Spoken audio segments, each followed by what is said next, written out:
umugoroba mwiza ukomeje kubana natwe hano kuri Impuguke Info. Twizera ko mwakomeje kugenda mubana natwe kuva mu masaha mu gitondo kugera n'iyi saha. Nitwa Niyonizera Mustafa Emmanuel, nje mu makuru agezwe ku uyu mugoroba nk'uko mumaze kubibona muri ako karango. Nyuma Impuguke Info nk'uko musanzwe menyereye buri munsi tubageza amakuru abagezweho. Rero umwe mu makuru tugiye kugarukaho ndakubwira ko dosiye RIB yakiriye abarenga 2426 z'abakekwaho nibura ingengabitekerezo ya jenoside biganjemo urubyiruko. Iyi nkuru turayigarukaho mu buryo burambuye. Hanyuma kandi imyandi makuru ndakubwira ko abarenga 70 bapfiriye mu mirwano ingabo za Syria zaje kuza kuba rero zirwana mwese zarwanaga nandi. Iyi nkuru ndayigarukaho mu buryo burambuye. Mu gihugu cya Uganda ahitwa Irubera ingabo za Uganda zafashe agace kayo mu 23 yavuyemo. Iyo nkuru turaza kuyigarukaho mu buryo burambuye nkwibutsa ko tuba turi kumwe n'abafatanyabikorwa bagiye batandukanye hano muri aya makuru. Turi kumwe n'uruganda rw'Isaro Company Limited rwara mu karere ka Rulindo mu murenge wa Kwisaro. Barakora ko ukena kawunga nziza wasimbukira ari za Kisaro ukabasha kubona yo akawunga uko ukabona kuri screen yawe mudofoka kaba gafunze. Hanyuma kubundi bisobanura amagana nimero ubona kuri screen hanga turi mu makuru. Hanyuma kandi nk'ibigo by'amashuri mwebwe mwakabaye mugera wakirikare kugira ngo mubashe kugenda mufasha bano bavandimwe kugira ngo bose bakomeze kugenda bakeya by'umwihariko babakawunga kamanutse mu igogora. Burya ibijyo bikamuruka neza mu igogora bituma n'iterambere ndetse n'ubuzima bw'umuntu bukurushaho kugenda buba bwiza cyane. Nkunza Pacifique ndi kumubona agenda dufasha gukontrola amakuru kugira ngo gahunda zose ikomeze kugenda ziba fresh sana. Hanyuma umunyamanga wungirije w'urwego rw'igihugu rw'ugenza cyari RIB yitwa Konsole Kamarampaka yagaragaje ko nibura mu myaka 6 ishize RIB yakiriye dosiye zirenga 2426 z'abakekwa ibyaha rero by'ingengabitekerezo ya jenoside biganjemo urubyiruko. Nibyagarutseho mu kiganiro RIB yagiranye na senateri ndetse bikavuga ko yagiranye ikiganiro n'abasenateri yewe n'abadepite, aho cyagarukaga nibura ku ishusho nyine rusange y'ibyaha bigendanye n'ingengabitekerezo ya jenoside ndetse n'ibindi bifitanye isano nayo. Konsole Kamarampaka rero akaba agaragaza ko icyaha cy'ingengabitekerezo ya jenoside kigaragaza nibura imitekerereze ishyigikira kwibumbira mu bantu bahuriye mu bwoko runaka, niko yagendaga avuga. Ndetse akomeza agaragaza ko nibura mu myaka 6 RIB yakira amadosiye y'ibyaha rero bigendanye n'ingengabitekerezo ya jenoside birenga 2426 birimo nyine abakekwaho bangana n'abantu 3179 nk'uko ari amadosiye arimo umuntu urenze umwe. Akaba ari cyo nakubwa. Nyuma agaragaza ko kandi ibyaha by'ingengabitekerezo ya jenoside ikiza ku isonga ari icyaha cyo guhohotera warokotse icumu rya jenoside kiri ku rwego rwa 53% gifite amadosiye agera ku 1380. Gikurikirwa kandi icyaha cy'ingengabitekerezo ya jenoside gifite 20.7% n'icyaha cyo gutesha agaciro rero ibimenyetso n'amakuru byerekeye jenoside n'ibindi bigiye bitandukanye. Hanyuma kandi Konsole Kamarampaka yagaragaje ko mu kwezi kwa kabiri ndetse no kwa gatatu ibirego by'ibyaha bigendanye n'ingengabitekerezo ya jenoside ibyongera kubera ibihe u Rwanda nyine ruba rugiye kugarukamo byo kwibuka nibura bazize jenoside nyine yakorewe abatutsi. Akaba icyo nakubwira muri rusange. Hanyuma kandi akomeza agaragaza ko abakekwaho ibyaha by'ingengabitekerezo ya jenoside biganjemo urubyiruko hagati y'imyaka 31 ndetse n'imyaka 40 bangana 26.6 by'amadosiye yakiriwe.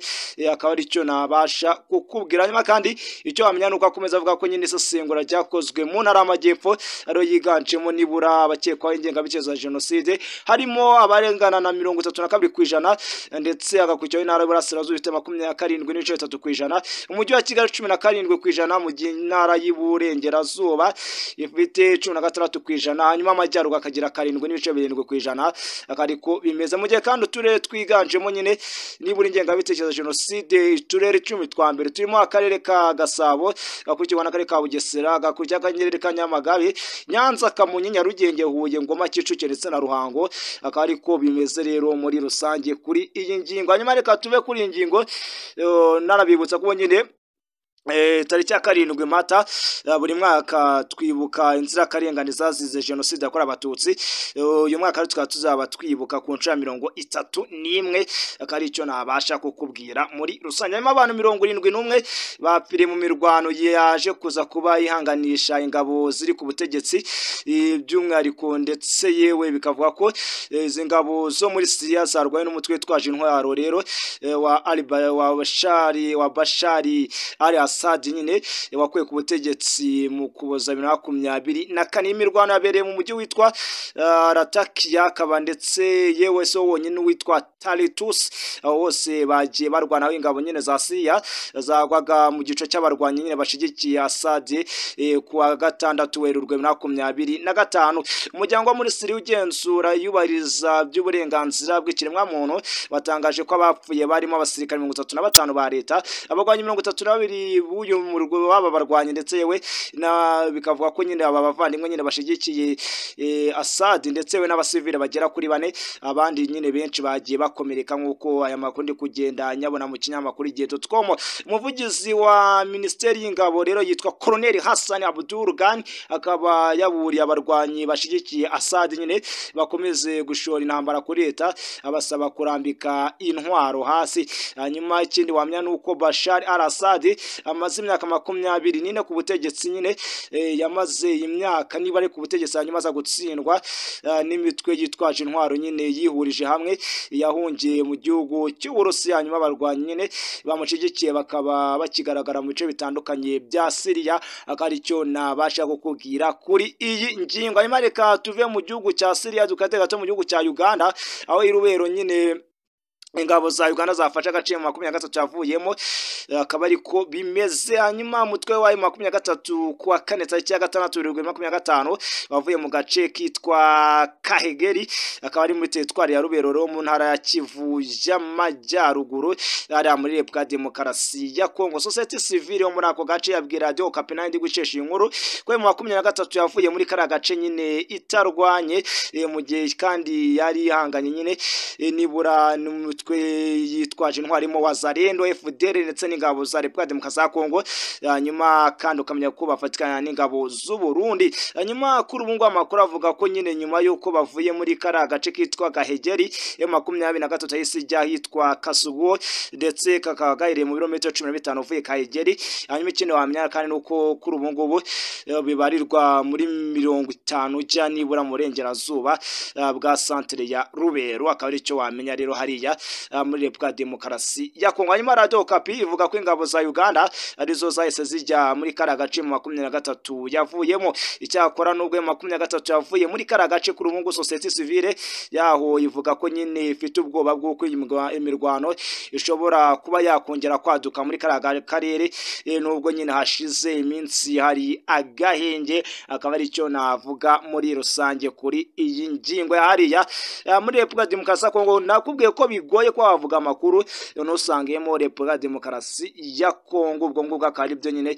bivugwa nibura hari muri kira gihugu bivuga ko nyine ingabo za Uganda zaje kuba zifata kara gace mu 23 yari irimo, bikavuga ko nyine yamaze kuba ihasohoka, kandi byo nabasha kukubwira muri rusange. Ari nahanga nsoreje ikiganiro cy'uyu munsi. Nshimire cyane buri mwese twabanye kuva amasaha mu gitondo kugera maginga yanga. Reka tuzasubire ku munsi w'ejo mu gitondo tuzindutse, hanyuma Imana ibarinde. Ikindi kandi ubwo nyine mwe mwese mudukurikirana kuri Muguke Info, murabizi ya gahunda ndacyayifite ahangaha, mwe mukomeze mubane natwe, aho utarakanda subscribe uyikande.